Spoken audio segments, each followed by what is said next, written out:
عبادتن وذکر الصالحین کفارتن، کہ اللہ رب العزت جل شانہ کی مقدس جماعت انبیاء کا ذکر کرنا وہ رب کے نزدیک عبادت کا درجہ رکھتا ہے۔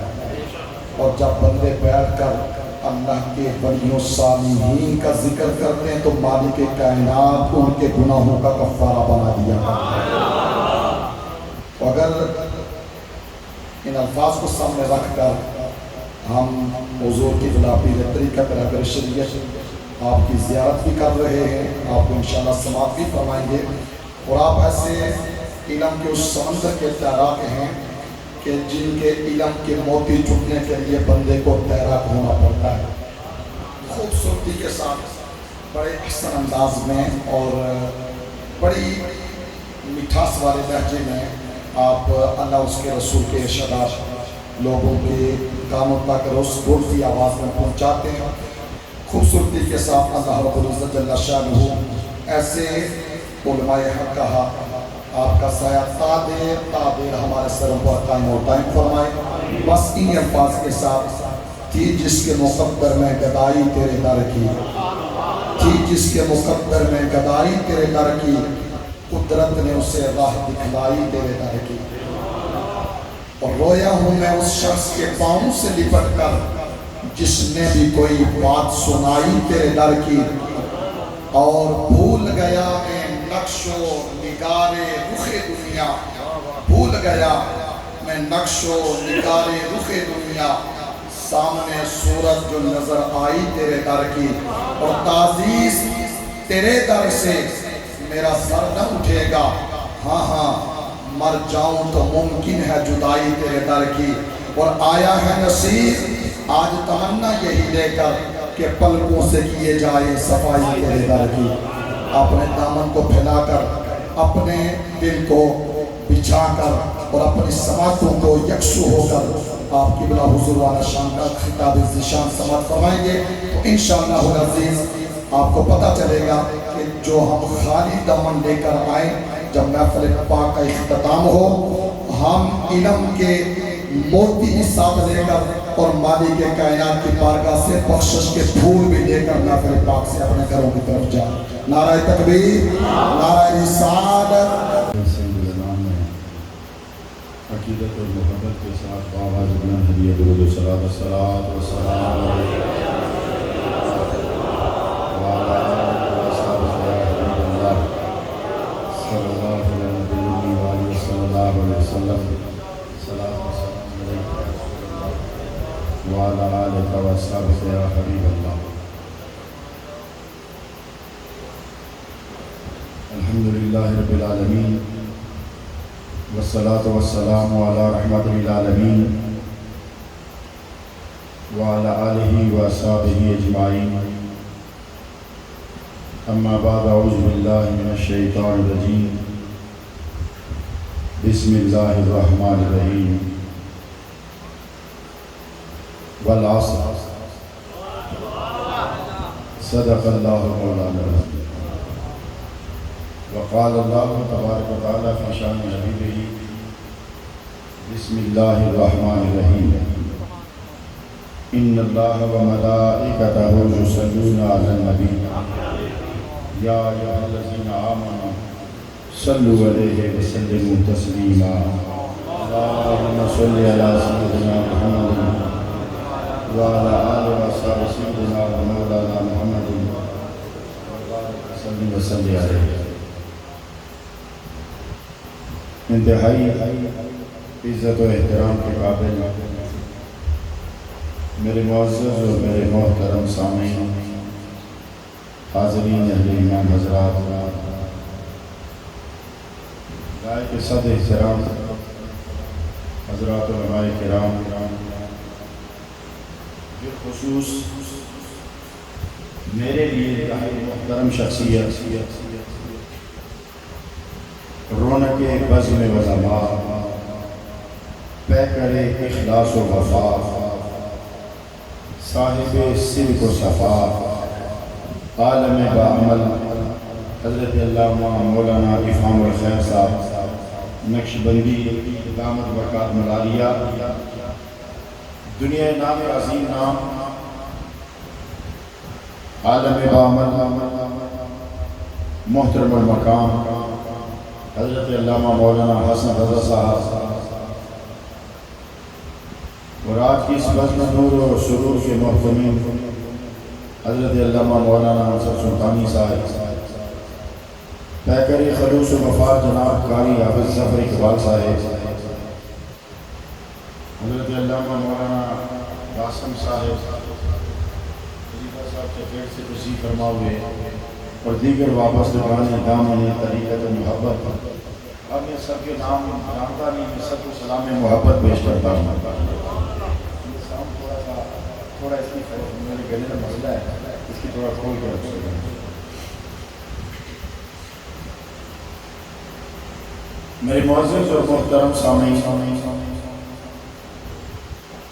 اللہ رب العزت کا ہم جتنا بھی شکر ادا کریں اتنا کم ہے۔ وہ وحدہ لا شریک له یکتا بے مثل و بے مثال ذات، جس کی نہ کوئی ذات میں شریک ہے نہ کوئی صفات میں شریک ہے۔ وہ اپنی مرضی کا مالک ہے، جب چاہتا ہے، جو چاہتا ہے، جیسا چاہتا ہے وہ کرنے کی قدرت رکھتا ہے۔ ہم کوئی کام کریں تو پھر سوچتے ہیں کہ اس کا نتیجہ کیا نکلے گا، ارے وہ جو مرضی کرے، جو مرضی نتیجہ نکلے۔ بیج کو طاقت دیتا ہے، زمین کو چیر کر تنہ پر درخت بن جاتا ہے۔ ہوا کو طاقت دیتا ہے تو شرط سے اشیاء اٹھا کے گھر میں لے جاتی ہے۔ دریا کو روانی اس نے دی، سمندر کو طغیانی اس نے دی، ہوا کو رفتار اس نے دی، آسمان کو بلندی اس نے دی، چاند کو چمک اس نے دی، سورج کو روشنی اس نے دی، رات کو تاریکی اس نے دی، ہوا کو رفتار اس نے دی، کامیابی اور پرندوں کو اڑنے کی طاقت اس نے دی۔ تو کن فیکون کا مالک ہو کر اس کا شکر ادا کرتے ہیں کہ سب کو مختلف صفات دیتا گیا، اور جب ہماری باری آئی تو رب کائنات نے ہمیں اپنی خلافت عطا فرمائی، ہمیں اپنی نیابت عطا فرمائی، ہمیں سماعت بھی عطا کی، بصارت بھی عطا کی، گفتار بھی عطا کی، رفتار بھی عطا کی، عقل بھی عطا کی، دھڑکتا دل بھی عطا کیا، بولتی زبان بھی عطا کی۔ سب کچھ دینے کے باوجود عقل دے کر اس نے فیصلہ کر لیا کہ اے انسان، میں تمہیں عقل دے رہا ہوں، تیری عقل تجھے قوت پرواز بھی دے گی، تیری عقل تجھے قوت رفتار بھی دے گی، تیری عقل دریاؤں کو رخ بدل کر صحراؤں کو چمنستان بنا لے گی، تیری عقل پلیٹوں سے سورج کی توانائی جمع کر کے اندھیرے کو اجالے میں بدل لے گی، تیری عقل آواز کو شرط سے اٹھا کے گھر میں لے کے چلی جائے گی، تیری عقل تیری تصویر کو پاکستان سے اٹھا کے برطانیہ والوں کو دکھائے گی، برطانیہ والوں کی تصویر پاکستان والوں کو دکھائے گی۔ ارے عقل کا یہ کمالات ہے جو علم کے ماتحت ہوتی ہے۔ اگر عقل کے یہ مقامات ہے تو بتاؤ کہ جس کو رب کائنات نے اپنے کل کمالات کا مظہر بنا کے نام محمد رکھا، کیا کمالات عطا کر رکھے ہوں گے۔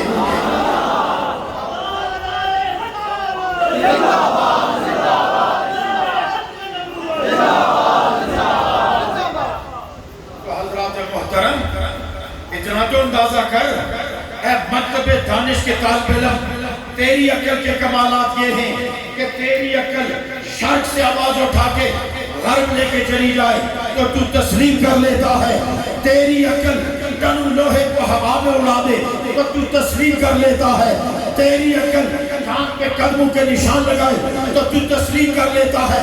ارے تیرے سر میں رکھا ہوا اتنا سا بھیجا اگر اتنا کام کرتا ہے تو جسے رب کائنات کہے کہ یہ کائنات کی رحمت ہے۔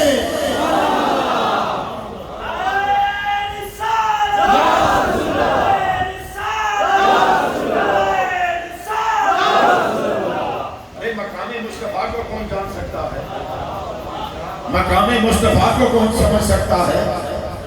حقیقت میں یہ ہے کہ میں اپنی پچھلی گفتگو میں بھی کہہ آیا کہ آپ جانتے نہیں کہ دادے نے زمین پر اور بنانے والے نے آسمانوں پر نام محمد پسند کیا ہے، جسے آسمانوں میں محمود کہا جاتا ہے، زمین میں محمد کہا جاتا ہے۔ محمد کا لغوی معنی، علمی معنی، لغت کے اعتبار سے وہ علماء جانتے ہوں گے، لیکن عشق کے اعتبار سے علامہ حسن رضا صاحب جو میں سمجھا ہوں نا محمد کا معنی، علامہ بابر خیر صاحب میں جو سمجھا ہوں نا محمد کا معنی، وہ یہ ہے کہ خالق کے بعد مخلوق میں جو بھی تعریف ہے وہ مصطفیٰ کے لیے ہے۔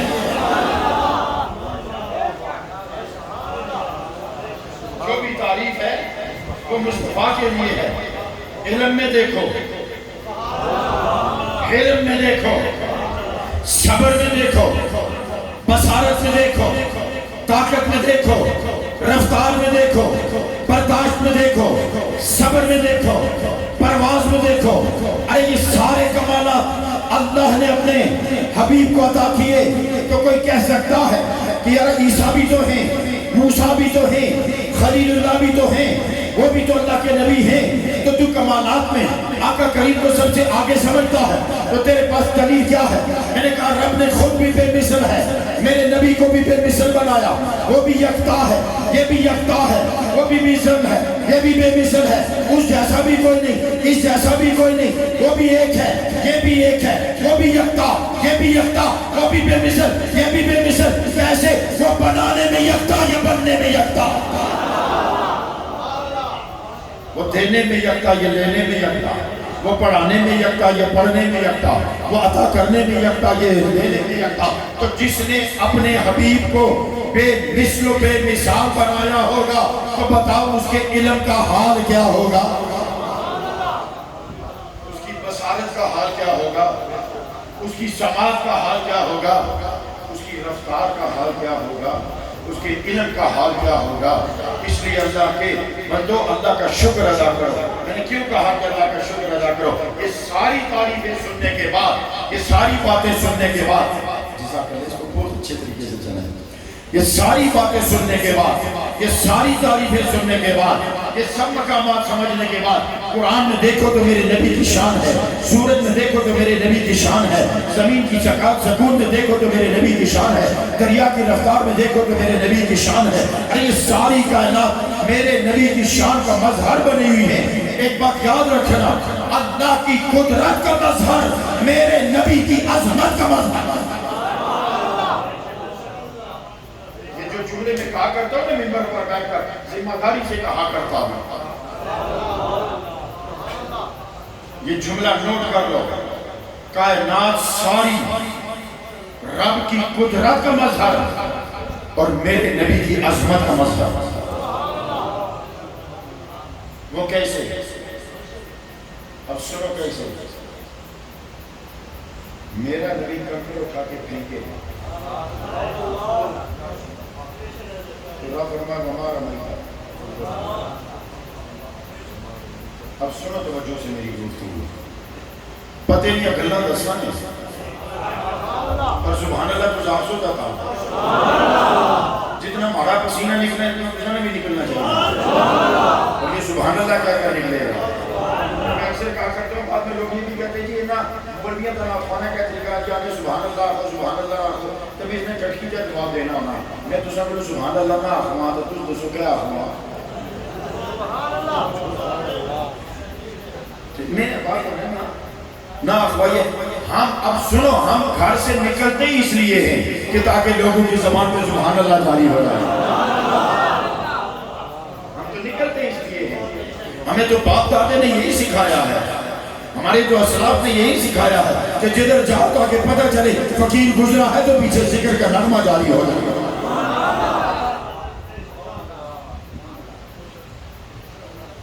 کنکر کلمے پڑھے نہ پڑھے، ادھر سے کچھ نہیں، مٹھی سے، مٹھی کس کی تھی؟ سب سے بڑا کافر۔ مٹھی کس کی تھی؟ کافر کی۔ اب ایک بات بتاؤ، جو چیز جس کی مٹھی میں ہوتی ہے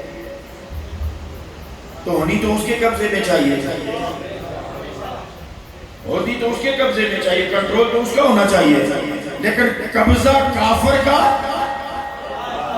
یا مجھے یوں کہہ لینے دو، مٹھی کافر کی قبضہ مصطفیٰ کا، مٹھی کافر کی قبضہ مصطفیٰ کا۔ اب میں جو بات کرتا ہوں نا، میں ویسے جملے بازی نہیں کیا کرتا، اب سنو، اس لیے کہ ہم کسی کی عطا سے بولا کرتے ہیں۔ ارے جو کسب پہ بھروسہ کرتے ہیں وہ اور ہوتے ہیں، اور جو کرم پہ بھروسہ کرتے ہیں وہ اور ہوتے ہیں۔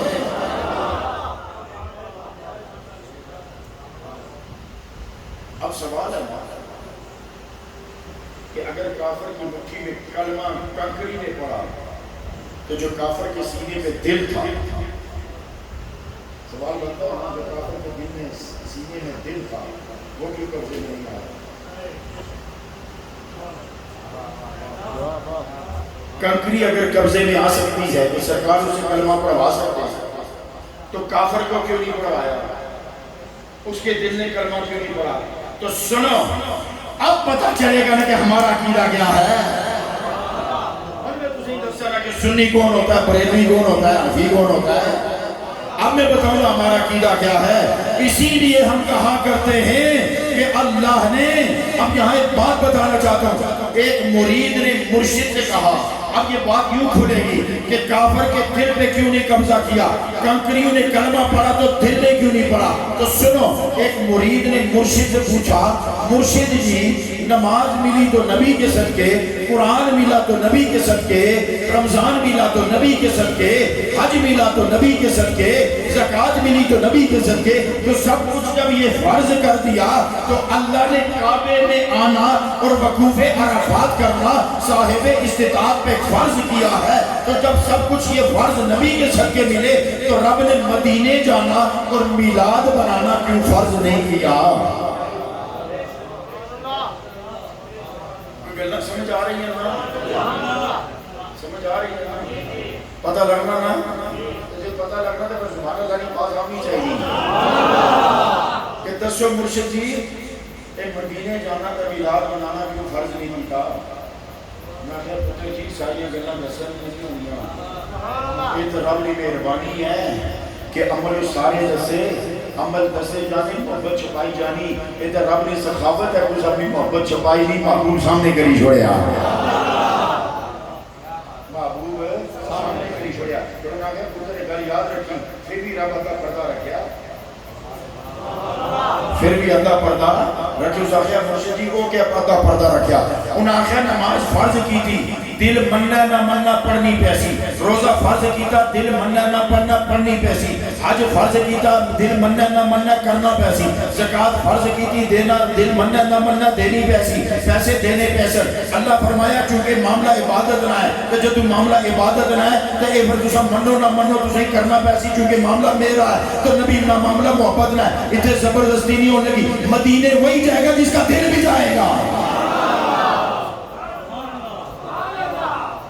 فرض اس لیے نہیں کیا تاکہ مدینے ہو جائے کہ جس کا دل بھی جائے، یہ نہ کہے کہ جی میں تو نہیں چاہ رہا تھا، فرض تھا، اس لیے اللہ نے چھوڑ دیا تاکہ پتہ چلے کہ جو محبت کرتا ہے وہ مدینے جائے گا، جو محبت نہیں کرتا وہ نہیں جائے گا۔ تو اسی طرح رب کائنات نے ایمان کے لیے بھی دل چن لیے، جس نے عقل سے نبی کو دیکھا رب نے کہا اس کا دل قبول ہی نہیں، اور جس نے محبت سے دیکھا رب نے کہا قبول ہے۔ تو عقل سے ابو جہل نے دیکھا تو وہ حکمتوں کا باپ تھا تو جہالت کا باپ بن گیا، اور محبت سے بلال نے دیکھا تو منزل رسول بن گیا۔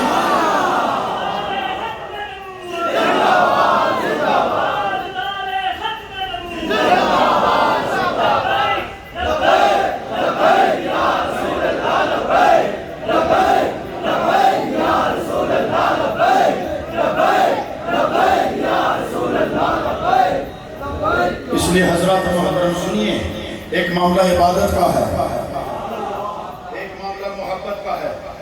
اور جب عبادت کا معاملہ آیا تو واجبات و فرائض رکھ دیے، اور جب محبت کا معاملہ آیا تو پھر رب نے واجبات و فرائض نہیں رکھے، بلکہ رب کائنات نے فرمایا جو میرا حکم۔ اب دیکھو نبی پاک کی دو چہتے دیکھو، اپنی پتے کی بات میرے ذہن میں آ گئی، اللہ کی نبی پاک کی دو چہتے دیکھو۔ اللہ نے فرمایا اطیعوا اللہ و اطیعوا الرسول، اطیعوا اللہ و اطیعوا الرسول، اور جب اتباع کی باری آئی تو کہا ان کنتم تحبون اللہ فاتبعونی، فاتبعونی اتباع رسول کی، پھر اطاعت اللہ اور اس کے رسول کی، اطاعت اللہ اور اس کے رسول کی، اتباع صرف رسول کی۔ تو پھر جب نقل کی باری آئے گی، جب نقل کی باری آئے گی تو پھر نبی اکیلا نظر آئے گا، اور جب اکیلا نظر آئے گا تو لباس بشر میں نظر آئے گا، جب لباس بشر میں نظر آئے گا تو پھر کیا ہوگا؟ جو میرا رسول کرتا جا رہا ہے تو کرتا جا، اسے کہتے اتباع۔ اور جب اطاعت کی باری آئے گی تو کہا پھر اب رسول اکیلا نہیں ہے، چونکہ میری نقل نہیں ہو سکتی، رسول کی نقل ہو سکتی ہے۔ اور تو کہتا ہے نبی لباس بشر میں کیوں آیا؟ تو اس لیے کہ رب کی نقل نہیں ہو سکتی، مصطفیٰ کی نقل ہو سکتی ہے۔ تو کہا جب تم میں ہوگا تو اتباع ہوگی، جب میرے ساتھ ہوگا تو اطاعت ہوگی۔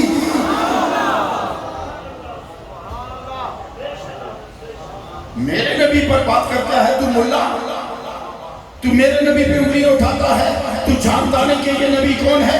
سن، میرے نبی جیسا رب نے کوئی بنایا ہی نہیں ہے، تو جب بنا ہی نہیں ہے تو تیری سمجھ میں کیسے آئے؟ اس لیے کہ نبی کو عقل سے نہیں عشق سے دیکھا جاتا ہے۔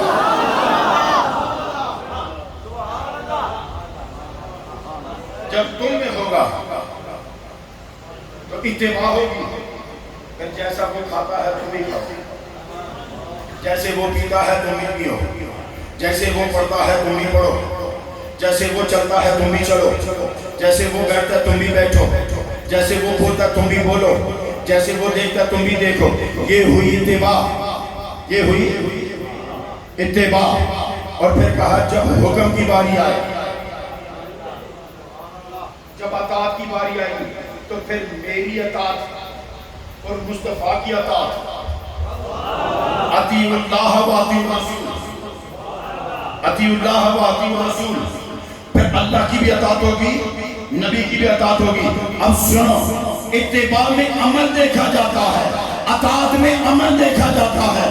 اتباع میں نقل کی جاتی ہے، اطاعت میں فرما برداری کی جاتی ہے۔ کہا جب نقل کی باری آئے گی تو تمہیں رسول صاحب سے پاسے بشر میں نظر آئے گا، اور جب عمر کی باری نظر آئے گی تو تمہیں رب کے بارگاہ میں بے مثل و بے مثال نظر آئے گا۔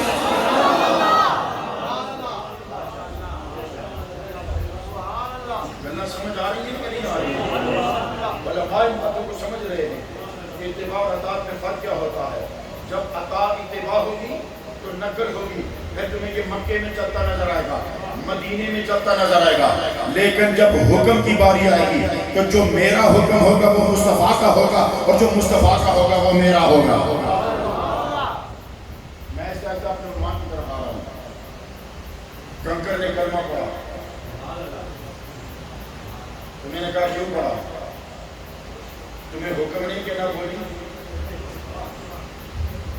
نہیں کہا سمجھ آئی؟ اب پتھر تمہیں حکم نہیں کہ تم نے نہیں بولنا؟ میں آپ سے پوچھتا ہوں، گائے بولتی ہے، چڑیا بولتی ہے، شیر بولتا ہے، گدھا بولتا ہے، اونٹ بولتا ہے، کیوں؟ کہ ان کو اللہ نے بولنے کی صلاحیت دی ہے، یہ جاندار ہیں۔ درخت بولتا ہے، پتھر بولتا ہے نہیں، کیوں؟ صلاحیت نہیں ہے۔ اب یہ ہے سبق مکتب دانش کا۔ مکتب عشق والی یہ کہتے ہیں کہ بولنے کا فیصلہ اس پر نہیں ہوتا کہ کوئی جاندار ہے یا پہچان، بولنے کا فیصلہ اس پر نہیں ہوتا کہ کوئی جاندار ہے یا بے جان۔ اب سنو، جب امر کی باری آتی ہے، اطاعت امر کی ہوتی ہے، اتباع نقل کی ہوتی ہے، یا یوں کہہ دو اتباع ادا کی ہوتی ہے، اطاعت فرمان کی ہوتی ہے۔ تو رب نے فرمایا ایک میرے نبی کی ادا ہے، ایک میرا فرمان ہے۔ تو چونکہ اس کی اطاعت میں دکھانی تھی تو لباس بشر میں بھیج دیا، لباس بشر میں بھیج دیا۔ اور جب امر کی باری آئی تو رب نے فرمایا پھر ہم نے کعبہ کا حسن عدل سے آگے گزار لیا۔ امر کا معاملہ اس طرح ہوتا ہے، تو پھر کیوں نہیں بولتا پتھر؟ اس لیے کہ اسے حکم نہیں، اسے حکم نہیں کہ تم نے بولنا نہیں ہے۔ مجھے کسی دانا نے بتایا ہے کہ سانپ سے زیادہ زہر چھپکلی میں ہوتا ہے، ایسا ہی ہے؟ اگر آپ کے علم میں نہیں تو میں بتاتا ہوں، یہ جو چھپکلی دیواروں میں پھیلتی اس میں سانپ سے دگنا زہر ہوتا ہے۔ یہ ایک دیکھ میں گر جائے گا، جتنے کھاتے سب مار جاتا ہے، اتنا اس میں زہر ہوتا ہے، لیکن کاٹتی نہیں، اسے حکم نہیں ہے کاٹنے کا۔ سانپ کاٹتا ہے، اسے حکم ہے کاٹنے کا، تو جسے حکم ہے وہ مان رہا ہے، وہ اس کے تابع چل رہا ہے۔ اسی طرح جانور بولتا ہے، اسے بولنے کا حکم ہے، مگر اس کی بولی اپنی ہے، بولی اپنی ہے۔ پتھر نہیں بولتے، اسے حکم نہیں۔ تو ابو جہل کی زندگی میں پتھر بولا تو میں نے پوچھا کہ کیوں بولا؟ جبکہ خدا کا حکم ہے کہ نہیں بولنا، تو کیوں بولا؟ بلکہ میں نے اس حد تک اسے الجھ گیا، میں دنیا وجدان میں جا کے پتھر سے الجھ گیا کہ تو نے شرک کیوں کیا۔ سنی سبحان اللہ تو لگ رہا ہماری گلہ دوسرے گلہ نہیں گہرائی تک نہ جانے، گلہ نہیں گہرائی تک نہ جانے، الزام ساڑے اوپر لڑنا۔ تو میں پتھر کو پوچھا کیوں شرک کیا؟ رب کہتا نہ بول، میرا نبی کہتا بول، رب کا حکم ہے نہ بول، قدرت کہتی ہے نہ بول، محبت کہتی ہے بول۔ اب بتاؤ محبت جیتی کہ قدرت جیتی؟ محبت جیتی نا، تو پھر ہم یہی کہتے نا کہ میرا نبی رب کا محبوب ہے، یا قدرت ہے نہیں محبتیں دیکھا کرو۔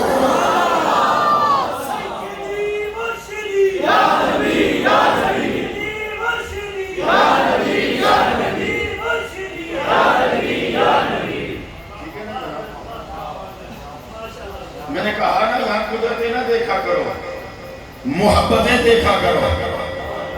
اور جب محبت ہوتی ہے تو پھر وہاں میرا تیرا نہیں ہوتا، وہاں پھر میرا تیرا نہیں ہوتا۔ پھر میں نے پتھر سے بولا کیوں بولا، کیوں شرک کیا؟ تو پتھر نے کہا لگتا ہے تو 14ویں صدی کا مولوی ہے۔ میں نے کہا تو نے یہ کیوں کہا؟ اس نے کہا تجھے اتنا نہیں پتا؟ میں نے کہا تو کیوں بولا؟ آپ کا حکم ہے نہ بول، مصطفیٰ نے کہا بول اور تو بول پڑا۔ اس نے کہا تجھے اتنا نہیں پتا کہ مصطفیٰ کی مرضی خدا کی مرضی ہے، خدا کی مرضی مصطفیٰ کی مرضی ہے۔ علامہ صاحب حضرت افہام الخیر صاحب، علامہ صاحب محمد علماء، اب آپ کو میں خاطب کر رہا ہوں، عوام کو بھی ایک گل دسو۔ وہ چھوٹا سا بچہ، وہ چھوٹا سا بالکل ہی نابالغ، دور کی بات ہے نا، ابھی چلنے کے قابل بھی نہیں ہے، بس دودھ ہی پیتا ہے۔ تھوڑے دن گزرے، 40 دن، 2 ماہ، 3 ماہ، اب اس بچے کو جتنی مرضی عورتیں بیٹھی ہیں، کیا وجہ وہ اپنی ماں کو پہچان دیتا ہے؟ وہی ہے نا، بات یہی ہے نا، کیا وجہ وہ ماں کو پہچان دیتا ہے؟ اس کے دل پر ماں کی ممتا کی کھچ لگنے لگتی ہے، تاثیر ہوتی ہے۔ تو ماں کی ممتا کی تاثیر بچے پر اثر کرے تو 2-3 کا ماں کا بچہ 20 عورتوں میں سے ماں کی گود کو پہچان لیتا ہے اور اسے وہ راحت مل جاتی ہے، اسے پتا ہے میری ماں کون ہے۔ تو یہ تو بچے کا معاملہ ہے، خدا کی قسم یہ بات اگر آپ نہ سمجھے تو مجھے بہت دکھ لگے گا، لیکن علماء سے مجھے امید ہے یہ سمجھیں گے۔ ایک بچے کو کھینچ لگے تو وہ ماں کی گود میں راحت محسوس کرے۔ باغ میں چلتے ہوئے اونٹ کو کس نے بتایا یہ نبی ہے؟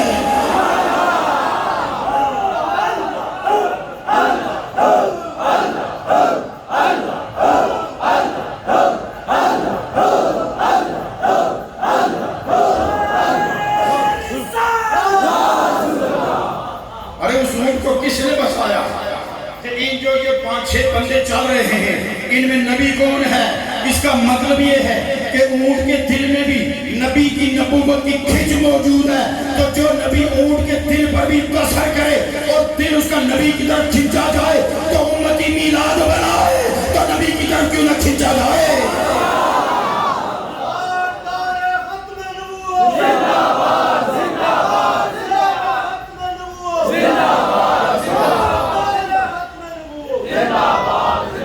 اب میرا اگلا سوال، دل کی کھچ کے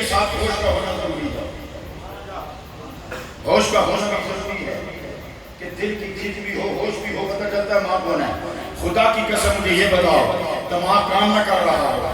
ارے بندے کا دماغ نہ کام کرے تو وہ باپ کو پہچاننا چھوڑ دیتا ہے, بھائی کو پہچاننا چھوڑ دیتا ہے, باپ کو بھی پتھر مارتا ہے, بھائی کو پتھر مارتا ہے, ماں کو پتھر مارتا ہے, پڑوسی کو پتھر مارتا ہے, گالے دیتا ہے. پاگل ہے, دیوانہ ہے, کیا ہوا جی دماغ کام نہیں کر رہا, گالے دے رہا, بھائی محسوس نہ کرنا یہ پاگل ہے, اس کا دماغ نہیں کام کرتا. ارے عام بندے کا دماغ کام نہ کرے تو وہ بالغ کو نہ پہچانے. مجھے اتنا بتاؤ حویلی میں بندہ ہوا پاگل اونٹ بھی جانتا ہے نبی کون ہے.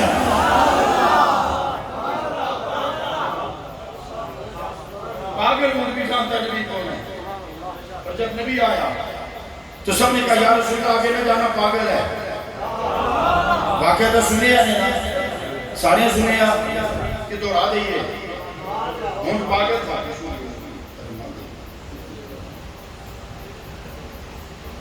پاگل اونٹ ہے. صحابہ نے عرض کی یا رسول اللہ ہمارا اونٹ پاگل ہو گیا, 3-4 دن سے پاگل ہے, کھیتیاں خشک ہو رہی ہیں, ہم اس پر پانی لایا کرتے ہیں, یا رسول اللہ پاگل ہو گیا. ان میں گل پوچھنا جڑے آتے جی کہ یہ کیوں وہ کیوں ایسا ویسا یہ وہ ادھر ادھر کی جو باتیں کرتے ہیں. اب مجھے پتا بھی اسی لیے کہا کرتا ہوں کہ جب عقیدے کی باری آئے نا تو میں 3-4 نام لینا ہے. جب عقیدے کی باری ہے تو مت کسی پیر خانے پر جاؤ, مت کسی درگاہ پر جاؤ, مت کسی درسگاہ میں جاؤ, مت کسی امام بارگاہ میں جاؤ, مت کسی مولوی کے پاس جاؤ, مت کسی پیر کے پاس جاؤ, سیدھے صحابہ کے پاس جاؤ. عقیدہ لینا تو سیدھے صحابہ کے پاس جاؤ. جو صحابہ نبی پاک کے پاس ہے وہ پاگل ہے. صحابہ آقا کریم ہوتے کوئی جانوروں نے دکان کھولی, کوئی دوائیاں بیچنے سے, کوئی ویٹنری اسپتال کھولے ایسی بتائیں نا, کوئی دوائیاں بیچ رہے تھے.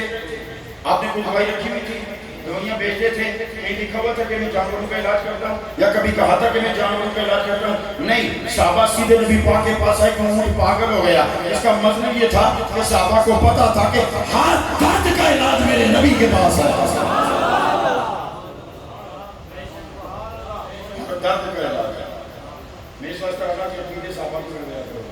یہ تو اونٹ پاگل ہے نا, جیسے قطادہ کی ناک نکل گئی, میدان جنگ ہے, تیر چل رہے ہیں, تلواریں چل رہی ہیں, ہر ایک پاکٹ اتنی پڑی ہوئی ہے.